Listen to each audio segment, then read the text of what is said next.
arbitre, là, j'étais comme ça, là, puis moi, j'étais vraiment arrogant, là. Puis on s'entend, je jouais pas dans un gros calibre, là. Je jouais pas dans la Ligue nationale de hockey. C'est vrai que Fix, on le reconnaît d'abord pour son arrogance. Absolument. Ouais, tout à fait. D'abord. Mais quand tu es dans une situation comme celle-là, où tu as encore le contrôle du match, à ce moment-là, le Canadien, c'est le 4e but des Oilers Edmonton. Tu es encore en contrôle, tu as encore l'avance dans ce match-là.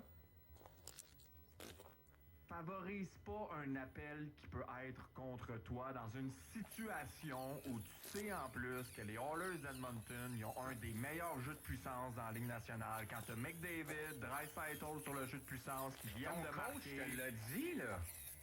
C'est un vétéran, OK? C'est pas un jeune qui fait une erreur comme celle-là puis tu te dis, bon, il va apprendre. T'es un vétéran dans cette équipe-là. Tu joues au sein de la plus jeune équipe de la Ligue nationale d'hockey en termes de moyenne d'âge. Oui, la pénalité était tirée par les cheveux, mais il faut que tu fasses attention. Il faut que tu sois au courant de la situation. Puis j'ai hâte qu'on en parle tantôt avec Max Talbot et Bruno Gervais dans les mangeux de puck. Parce qu'eux autres, ils ont joué la game, contrairement à nous trois.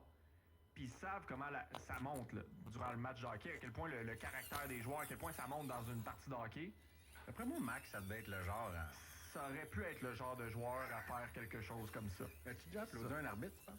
C'est sûr que oui. À 3 heures, on le saura avec nos deux mangeux de puck, Mad Max Talbot et Bruno Gervais, les deux qui étaient là d'ailleurs à commenter le match sur RDS, Ouais. n'est-ce pas? Oui. Donc on aura ces deux-là. Matt Proulx s'en vient pour jaser NFL à 14h45 aussi. Le touche, on l'a dit, va être là également. Matt Mapper à 15h30 aussi, puis finalement, Renaud qui va être là.